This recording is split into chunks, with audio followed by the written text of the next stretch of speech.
Merchandising. Go to teespring.com and make sure you get you a Goods T-shirt. It's where the real money's made on YouTube, not on the AdSense or all the Patreons. We need you to go and buy a shirt. That way we're no longer poor.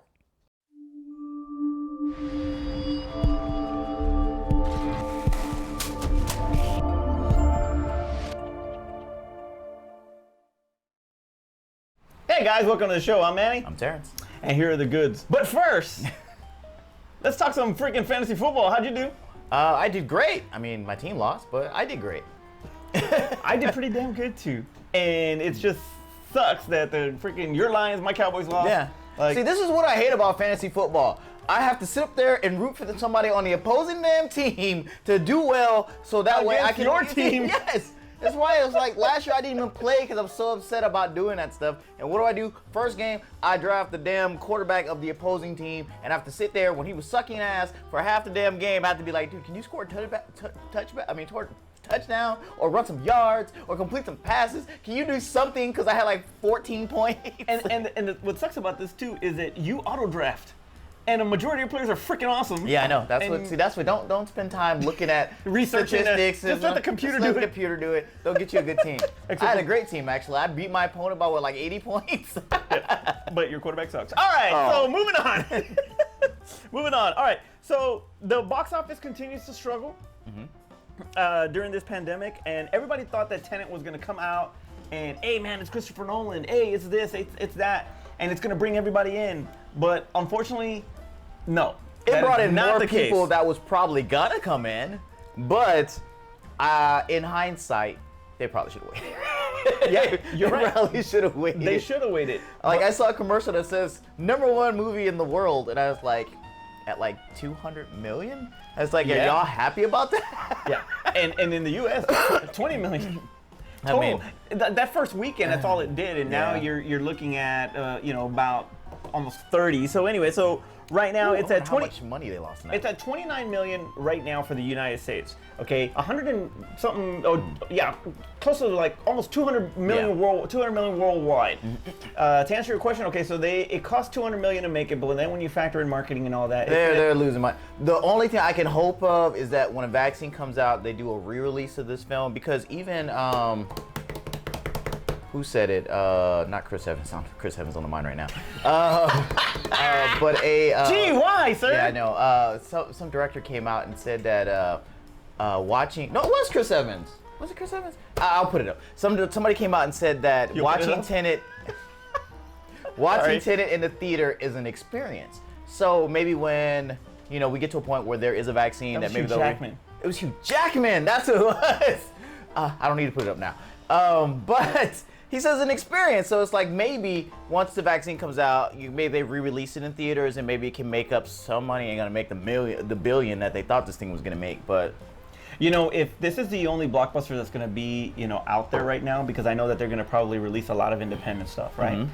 If Tenet just stays there and stays the course, it could just gradually pick up them twos and fews. Yeah, they could avatar it and just stay there for like 6 months. It's gonna be #1 for a while. So I think that the only good movie in the theaters right now. Yeah, but on top of that, if a lot of people are staying home and they're not going out to watch it, and then do it on demand and stuff like that. Yeah, what I mean. They'll come out little by little and start. I haven't seen it. Let me go, or if it stays enough, it should make a decent amount back. Or piracy kills it. Yeah, that's true too.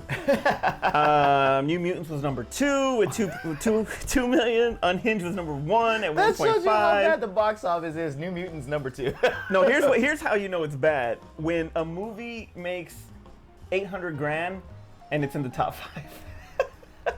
And that's what Broken Hearts Gallery made, $855,000, and it's #4. Bill and Ted 3 made 260,000, and it's in the top 5, rounding out the top 5. So I didn't hate Bill and Ted. I thought it was late, and but for when I first started watching, but it was better than Dumb and Dumber 2. It was better than Dumb and Dumber 2. Dare I say, slightly better than Zoolander 2. Okay. It was it started off slow, and I'm like, I'm gonna hate this film. And then once it got going, I was like, okay, it's cool. I get it. I'm all right with it. It's not the greatest film in the world, but it was okay. It was okay. So right now theaters are pretty much they're losing money every day. Just by running, like Expenses, covering expenses and everything.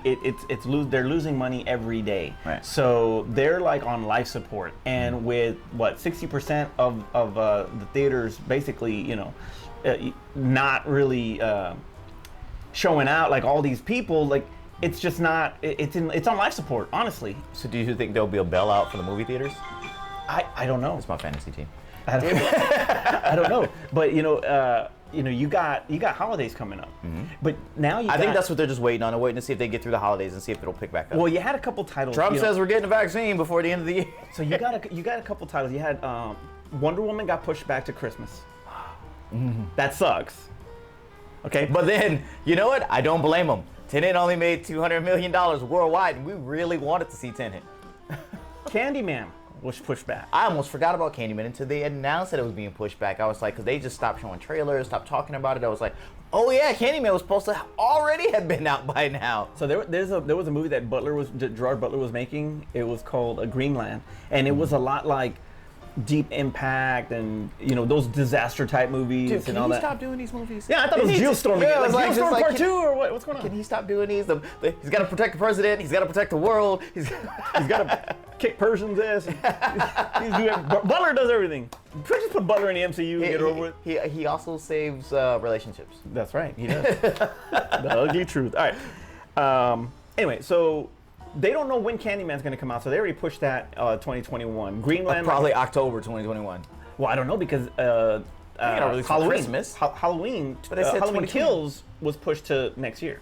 Yeah. Too. So that's I don't know why they're gonna push this one to September next year. maybe it might take that it money. You know what I mean? Maybe That might take that it money. But it ain't coming out before fall. So another one was okay. So the Greenland is going to be pushed back. They don't know exactly when that's going to be released. That was at least supposed to kind of keep the head above water for theaters there. Now it's like virtually nothing. No. So this top 5 is going to be in there for a while. Yes. So I mean, the little people who get braver and braver, they go out to go see a movie. Yeah, they're gonna keep contributing to this, but I do not blame movie studios right now for deciding to hold back films. It disappoints me as a movie fan and somebody who would go to the theater to go see a movie. It disappoints me because now there's, we're just going to be Netflix and Amazon for the next 6 or 7 months or something like that. But an additional 6 or 7 months. We've already been doing that. But the simple fact is that they're right by holding them. We've proven that people ain't ready to go back. People aren't ready to go back. And obviously the on-demand didn't give them enough money to justify even the release right now. It looks bad for Nolan, it looks bad for the studio, but that's just the way of the world right now. And Mulan released on the Disney Plus. It did, from what I understand, it did okay, but they won't really release the number because they don't really have to. It's part of their So- app, so they can just keep it quiet. But it wasn't that great of a movie. All right, so I liked it. I thought it was all It right. wasn't that great of a movie. I didn't even recognize that was Jet Li as the Emperor. Yeah, I saw that, and then Ming-Na Wen had a walk-on cameo, Yeah, she had a walk-on and she was the cameo. original voice of Yes, Mulan. she was. Yeah, And then you had Donnie Yen. yeah, and Donnie Yen was the I thought general. he was gonna be Yeah. with the forces with me. You know what? This movie missed Jet Li. This movie missed Jet Li. And it's like Ed Mushu and Cricket and I'm Gonna Make You a Man song and all the other stuff that would make this Jet Li movie was better. in the movie. He was the Emperor. That's what he said. He's the old man. Was he? He's in makeup. Oh, I didn't recognize him.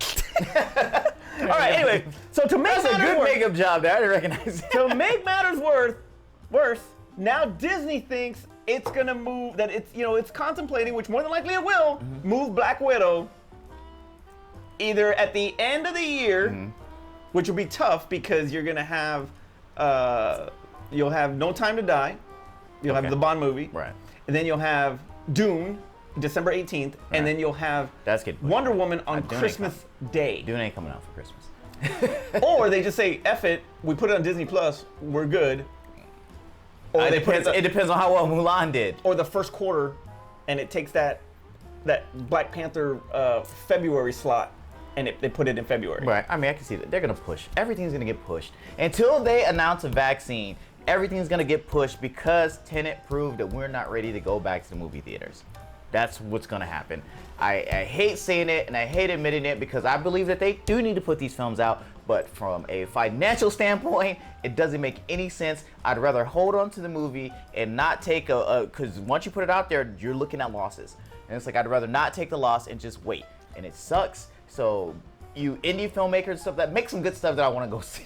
This is a time for independent horror to come back right now. Yeah. Like, we need some independent horror. Blumhouse should be right pumping now. films out right now. Blumhouse should be freaking releasing anything they got. They need to be putting it out right now for They are the September, October. They are the wizards Capitalize. of making a profit on any type of horror Yep. film. Yep. Don't care if it's good or bad. They make them for so little of money that, like, if 5 people go out and see it, boom, we got a profit. It sucks that Blumhouse did Halloween Kills and they didn't put it out. That sucks. They're even it's like, you messing up our profit, man. Hold on.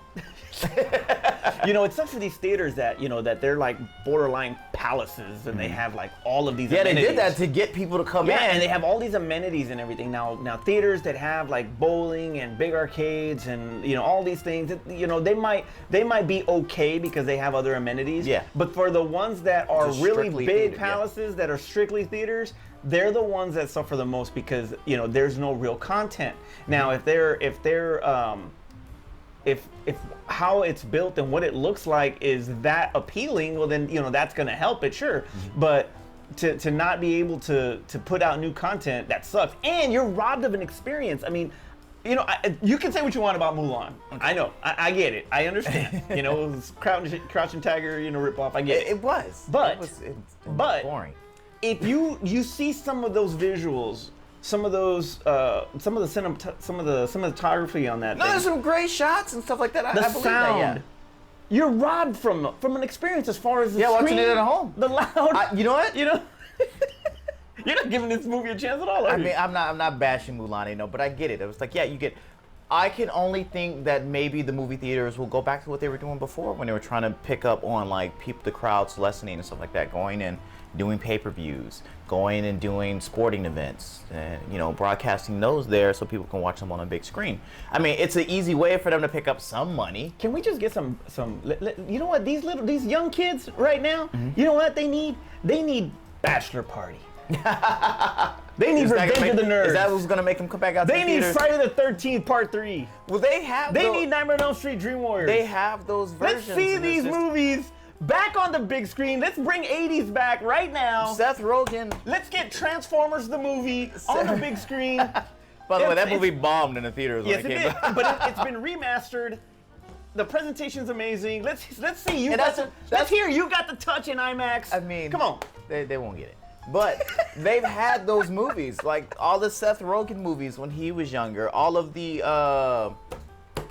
McLovin and Superbad. The Superbads and stuff like that. All those movies came out. They just got new names. They came out. They had those movies. Yeah, Booksmart was Superbad. Was exactly. a new Superbad. Or what was the one about the little boys that they're.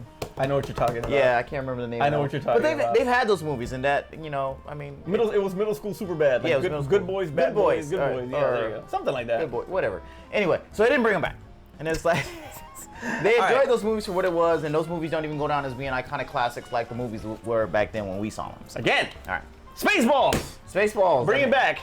It was, Airplane. Bring it back. okay, I don't know one for Airplane. Okay, so how should the theaters move forward now? No, that's what I was saying. I was like, they should work on doing special events, like your pay-per-views, like boxing's come back, UFC's come back. Then, But they have to pay per square footage. And Do they? Yes. Oh wow, I didn't know how that works. You would have to pay per square footage. Hey, you want to hook up? Let me go in there. Let me hook that stuff up for you. Put it on your projector. Exactly. You know what? Let me. Yeah, I got some people. We'll get it for free. I got some. And They got fire stakes. You know what I'm saying? Or the other thing that they can do, but I don't think this would be a massive improvement, but it would at least kind of give them some trickling. I mean, because people are just trickling right now. They give them something. Alamo Drafthouse does their theme nights on certain days, like your Weird Wednesday and your your Trivia Mondays, and just do events to try to get people to come back in. The word of mouth has to be really, really good on it because Alamo Drafthouse is known for doing that. So they've already been established and people know their schedules of things throughout the weeks. Like on 420 they play Half Bake. And things like, yeah, they do. They absolutely do. They charge you $10 to see a movie that's like 20 years old. I was upset about it. But anyway, but they need to do events, like I said, pay-per-views, sporting events, theme nights. That will help bring in. It's not gonna bring a large crowd. A large crowd ain't gonna come. But better than nothing. But it's better than having an empty auditorium, and you can bring in 10 to 15 people, socially distance them apart. That's money that you would have because you're making your money from concession anyway. Exactly. It's a and bar and rent a Blu-ray version of Half Baked and charge $10 for it. Well, see, but that's just. But then they did. The studios the studios are gonna take something out of it. So. It's like, what was the Eddie Murphy one? And it's like, I made $87. Oh, no, I want to contribute my part. $100 million. It's like, because I want to do my share. Yeah, because I want to do my share. So there you go, studio. You can have $100 million and $70. You can have your 33% of the $80 we made today. But that's only on the movie itself. It's not going to be on the concession because the movie theater gets all the concessions. I said it once, I said it again. I think that theaters, for the most part, have to go blockbuster style and have the big theaters be the new releases and have the very small theaters be the library. So we're gonna go in and it's like, hey, can you? So this is the new release wall? Auditorium number 5. So, can you? Yeah. So this is the new release wall, and these little theaters are the library titles. Okay. Yeah.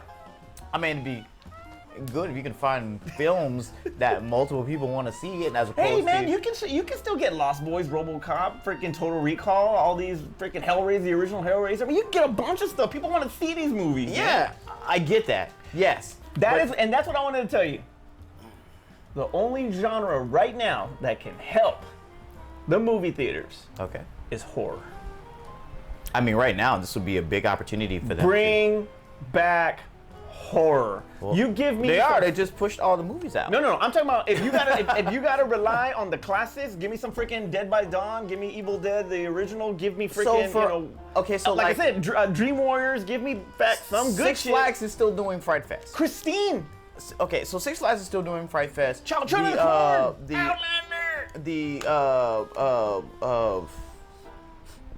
Floor 13 or whatever it is. The 13th floor. The 13th floor. Yeah.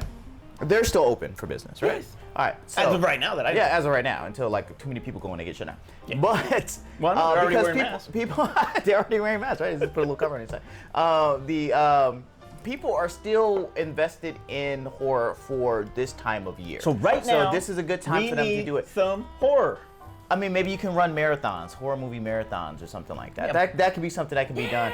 But you really need these small indie horror films. They need to come out. They can't be pushed back. They need to come out. And if it goes on like this, and we get out of horror season, and we get into the Novembers, boom, that's when we start throwing some Rockies out there, man. Let's see Rocky 3 on the big screen, bro. Freaking hear Eye of the Tiger on the big speakers. That's good. That's good for us. That's not good for everybody else. That's good for us. That's not good for everybody else.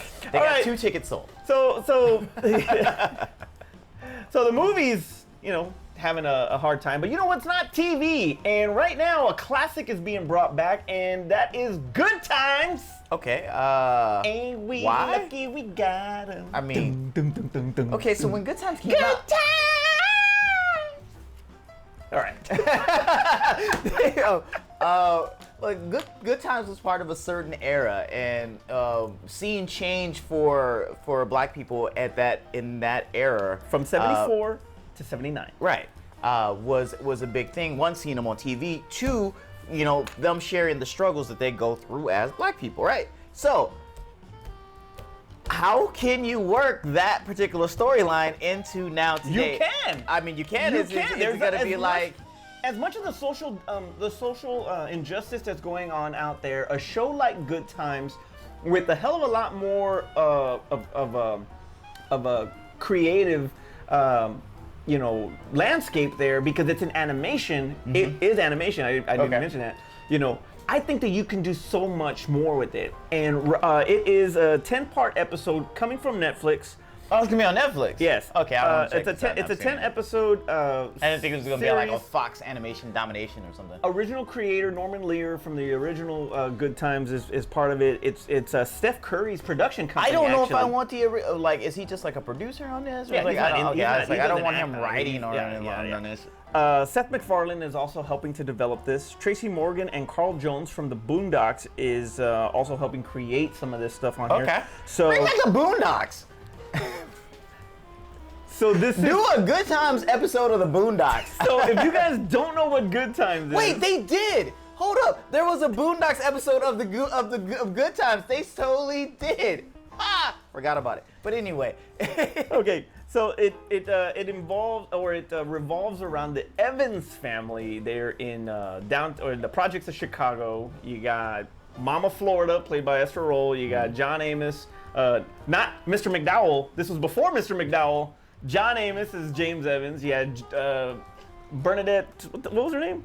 Bernadette Stainis, I want to say her name was. She was the daughter. Her name was Thelma. Oh my God, she was so. She was hot back then. She still is, actually. Afterwards, like when she did, like there was an episode of because I was looking at her history after Good Times. There's an episode of her on Fantasy Island. Oh my God, and a bathing. Oh my God. Ralph Carter as Mike Evans. He was the militant. The Who's still alive? Okay, well, Esther Roll passed away, Okay. so she's not around. Jenna Dubois, Miss Willona Woods, has also passed away. She was in her 80s. She Can passed we away get Janet last year. Jackson back? Or, Can I we think it was get last year. Can we get Janet Jackson back? Janet Jackson was Penny. I mean, she can't do the Penny voice, but you know. But hey, man, I'll take Janet Jackson back. That'd be awesome. And of course, pretty much the star of it that became the star is Jimmy Walker, better known as JJ Dynamite. Yeah. So I would. it tackled a lot of issues. It did. tackled a lot of issues Of that over day, there. so we would have to talk about all the social injustice right now. We'd have to talk Yeah. about like Black Lives Matter. Yep. You know. Yep. There's gonna be a SpongeBob thing up right now. I can't think of what I want to say. The word I want to say.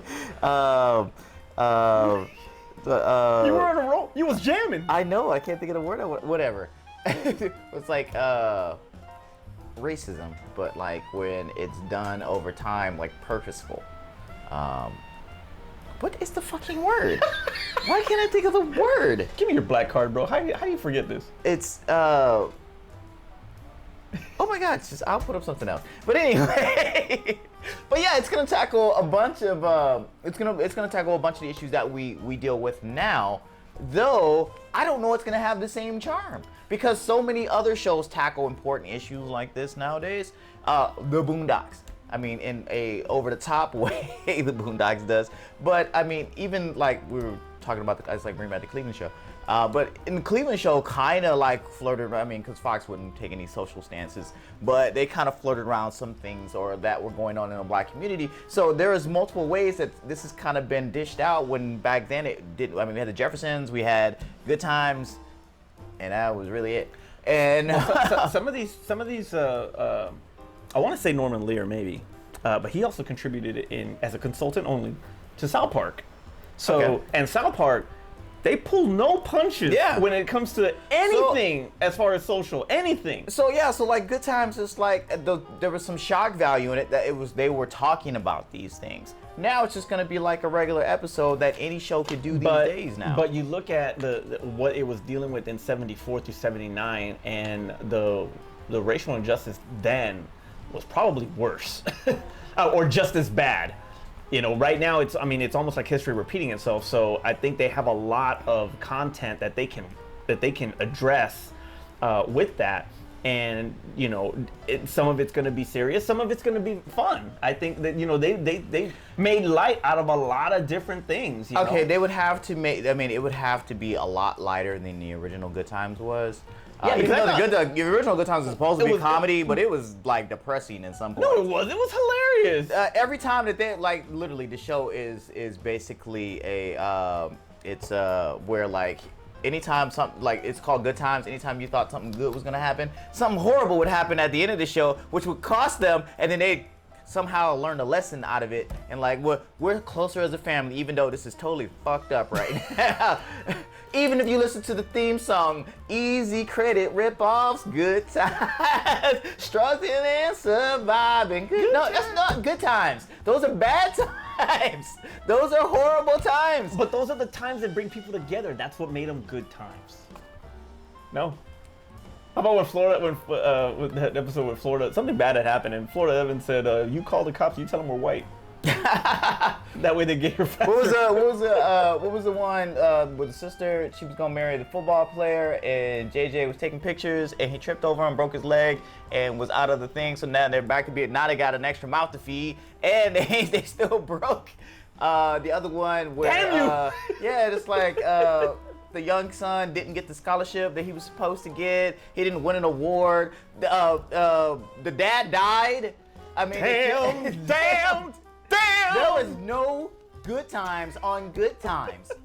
I was thinking like, everybody hates Chris, dude. It's like we've seen this stuff already. Well, we'll see the envelope that they can push. One, it's on Netflix, and two, it's in animation. So we'll see. It might be interesting in animation, but they're gonna really have to play it light to where like they deal with it. It just can't be as depressing as the original show. No cast has been announced yet, but I mean, they should try to bring back the original people. I guarantee that they will reach out to Jimmy Walker. Oh, yeah. They will reach out to a lot of the nobody can do cast that are out there. can do his voice. But not necessarily to play the same parts, but just to be in the show. I just get it. Okay, so my pick right now is Jimmy Walker for sure to come back. He's gonna play Buffalo Butt.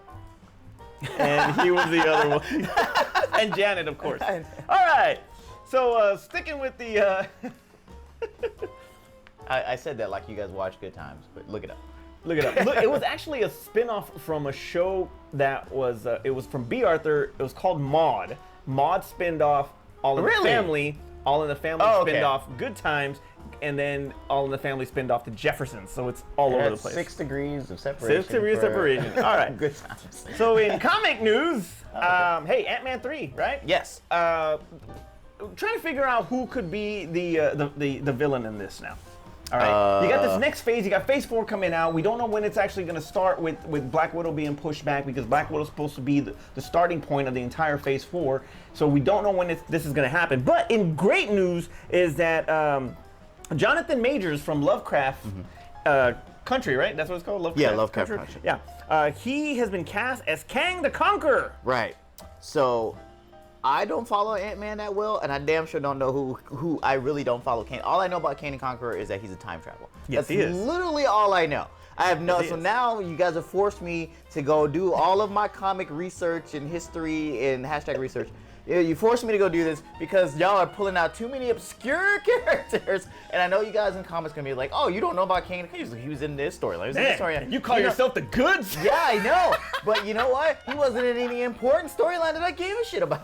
All right, so so Majors has been putting some solid performances in Lovecraft Country. So it's no surprise that he got this, and he just looks the part when you look at the illustration of Kang the Conqueror. And colored in his face. Just don't Jamie Foxx Electro this, please. All right. Don't you know who I am? All right. So Ant-Man in the first place introduced time travel, the quantum realm, and all of that, which was an integral part in how the MCU was gonna end with Endgame. It played a big part, pretty much opening it wide for Doctor Strange to have the multiverse also in part 2. So now it's going to open up dimensions, multiverses, and all this other stuff for Phase 4. So I think Phase 4 is going to be more intergalactic than anything, but we'll see. Now, Kang the Conqueror, just to touch you up on some things, Kang is actually an ancestor from Reed Richards, Mr. Fantastic. Really? And basically, he would go and time travel and fix things throughout history. Okay. And then he started fixing his own history to benefit himself over and over again. So he had multiple identities through time travel, changing all sorts of events throughout history. Okay. Constantly changing, especially for himself. So he Biff Tannen this. He Biff Tannen this. He had the sports almanac. He had the sports almanac the whole time. He gave it to himself in the past so he could be rich in the future. And in an Ant-Man movie. Yep. So, anyway, You seen his work? Good casting? Bad casting? Yeah, no, it's fine. I'm not a big. I mean, I don't really follow the show, but I'm aware of the actor, so I kind of want to see what he gives us on screen. When I hear about announcements about this stuff, I'm like, 5 years when I see this performance right now, because COVID, you're ruining everything. It's like I can't even really be excited about castings anymore, because who knows when this damn movie's gonna come out.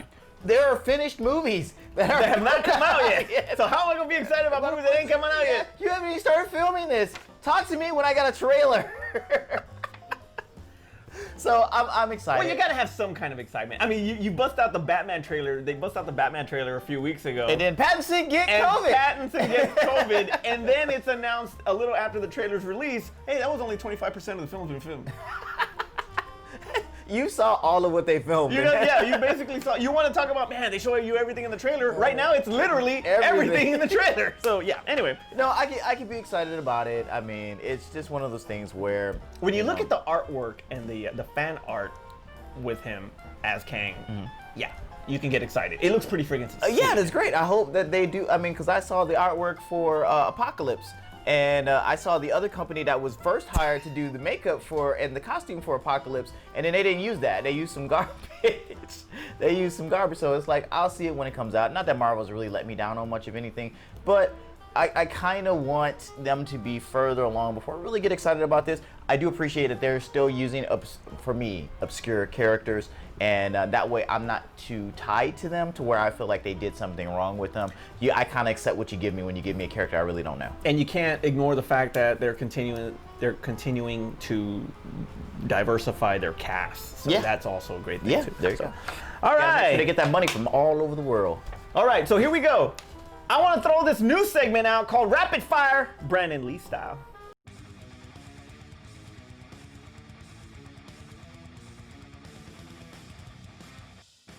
I'm gonna throw you a bunch of questions, and you're gonna give me some quick shots, quick answers, as fast as you can. Fast 9 in space. High five or the finger? Wait, hold up, wait. All right, the high five, because I want to see what they're gonna do. They made me sit through 8 other Fast and the Furious. It was 8, right? Okay, I lost count. It was like I sat through spin-off Hobbs and Shaw. And Hobbs and Shaw. I actually did see Hobbs and Shaw. They made me sit through 5 or 8. Tango and Cash. No, it was Tango and Cash.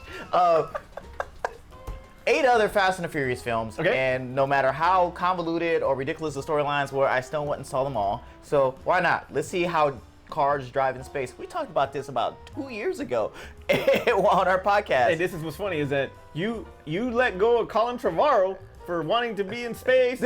Look. He was shooting a space movie in space. And this is a Earth movie in space. Exactly. Like, that's already ridiculous. And aren't these guys still street racers? And now they're astronauts? Without Bruce Willis showing them how to... I was about to say, Bruce Willis showed him how to do it. Yeah. Maybe Bruce Willis makes a cameo. And he will make 800 feet. All right. PS5 production cut by 4 million to 11 units. Or 4 million units, I'm sorry. PS5 production cut by 4 million units. Was supposed to be 15, is gonna be 11. Is this movie gonna be a bust or is it gonna bank? Wait, what? You said PS units. I mean PS5 units. PS5 units. They were supposed to make 15 million units. They cut production to 11. 4 million. So what about a movie? Huh? What about a movie?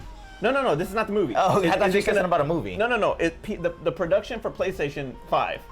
The production has dropped 4 million units. It went from 15 to 11. Right. Is this console gonna bank or bust? Oh, it's I mean, they haven't announced the price yet. It's dependent on the price because the Xbox came out with their lower spec one, and that one's coming out at $299. And but the higher one's $499. Yeah, I mean that's fine. $449, I mean that's the one with all the bells and whistles, and we know Sony's probably gonna come out with a $500 console. They did announce 2 different versions, the digital one. So if that one comes out at $299, then it'll do great. But if they're talking about still like one's $600 and one's $500, then it ain't gonna do well. Maybe that's why they cut it back. All right. So what do you think? Bank or bust? Well, right now I gotta still go bank, but we'll see. All right.